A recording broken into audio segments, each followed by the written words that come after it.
Welcome to Hardcover Feedback. I'm Jennifer Billingsley. And I'm Chris Rettig. And today we are talking about The Golem and the Jinni by Helene Wecker. The Golem was designed to be obedient, virtuous, modest, curious, and intelligent. But she can also sense the desires of others, an ability that proves to be both a gift and a curse. The Jinni is handicapped by a metal band around his wrist that prevents him from changing form. He can still enter the dreams of humans, but cares little about the consequences of his actions. Helene Wecker takes two age-old characters and drops them in New York City at the turn of the century to see how they survive. She skirted the edge of a fashionable district, and the shop windows began to fill with dresses and shoes, hats, and jewelry. In front of a milliner's, she stopped to gaze at an enormous, fantastical hat on a pedestal, its wide band bedecked with netting and fabric rosettes and a gigantic, sweeping ostrich plume. Fascinated, the golem leaned forward and put one hand on the glass, and the thin pane shattered beneath her touch. She jumped back as a rain of shards tumbled from the window and scattered onto the sidewalk. In the shop, two well-dressed women stared out at her, hands over their mouths. "I'm sorry," the golem whispered, and ran away. So the first thing is, I'm not used to a golem being female. No. So that was the first twist. Totally. And she is, this is an immigrant story as much as it's a fantasy story, I would say. Yes. It's set in turn of the century New York City, and there's a beautiful scene in the book where she's seeing the Statue of Liberty as she comes in a boat and sees her, and it's like, oh, another one, it's a me, I've never seen a me before. And then she's like, no, it's not moving, just kidding, I'm alone in the world. And she's only a few days old. She is. She was just created and awoken in transit to America.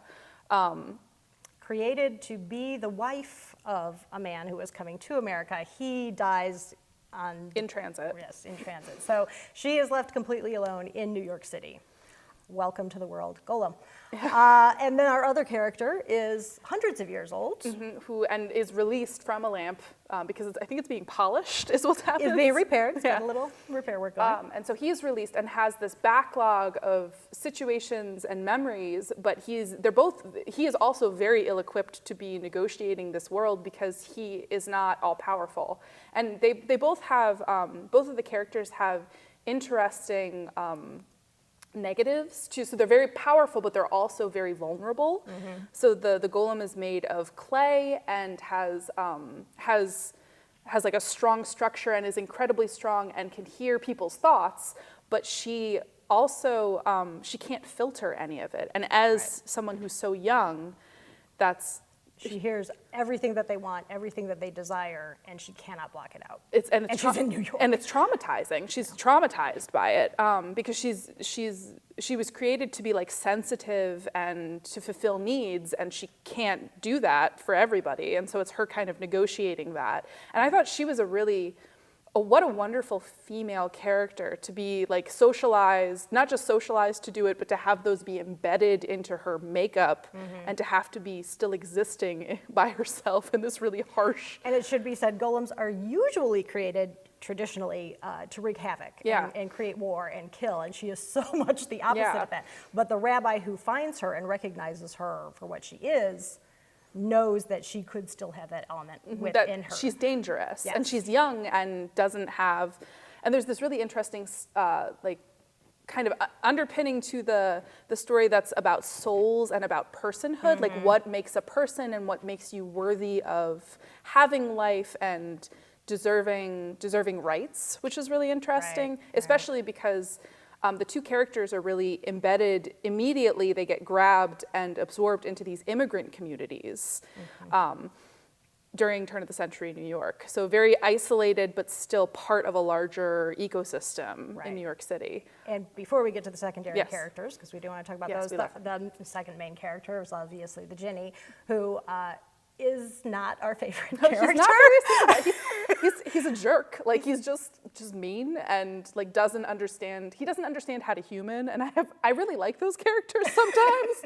Like I'm a big fan of Data. I like people being not being able to connect, but he doesn't want to connect. He's very like... Well, and to his credit, before he had the iron band put around his wrist, he could change shape into anything he wanted to be. He could travel anywhere he wanted to go, and now he's stuck and he can't go out in the rain because that will kill the fire within him. Yeah. So he's dealing with too much knowledge and not being able to do what he needs to be able to do. But they are surrounded by these characters who... in each of their neighborhoods. Yeah. So there's shopkeepers and bosses because they have to exist and have money and a place to live and to be able to hide. So they both kind of have to get jobs. So that was hilarious and wonderful. And the secondary characters that they're living with and that they're interacting with, whether they know or they don't know, they're like secret identity as a fantastical creature of myth and legend, they're all so complete. Like every secondary character in this is beautifully detailed, and the amount of information that the author is able to get into every interaction, like you know that she sees these characters, like they're fully formed, and there's so much information that I'm positive that she just has in her head that we don't even know in this book. Right, and usually I'm not a fan of a lot of description. So it should be said this book does have a lot of description, but it's worked into all of their interactions with each other and their personal relationships. And it's not just describing, like the section that I read, it's not just describing the shops in New York, it's what it does to the Golem, and then she has this terrible incident. And so all of the information that's delivered about that time period. And the cultures. And that culture, both cultures. The Jinni goes to a wedding at one point, and what is he? He goes and he's just like, a wedding? Like what? Why would two people want to latch onto each other for even 10 years? He's just like, this is silly. I don't know why you're having a party for this. He really does not want to be there. He does not know how to human. No. So, but he's still, even with, and he does grow on you. Like he makes a lot of bad decisions in the beginning, but then he eventually kind of understands how he impacts people in the world around him. And it takes, so it is, the two stories do intersect with each other, but it takes a long time for that part of the plot to really take off. And when it does hit, it is more of a suspenseful plot, so it does sort of drive it toward the end. But there is a lot. It's not a small book, and it can be a slog, but I think the characters really save it. And we both have listened to at least parts of the audiobook for this, and the audiobook narrator is phenomenal. So if you have a long commute, this would be a great book for a commute. But even so, reading it, I say it's a really well done book. Oh, and it's been announced that she is writing a sequel to it. There's I think in the next couple of years is when it's going to come out. And I think that sets them right before World War I is about to. Oh, is it really? Oh, I didn't know that. So, what did you give this book?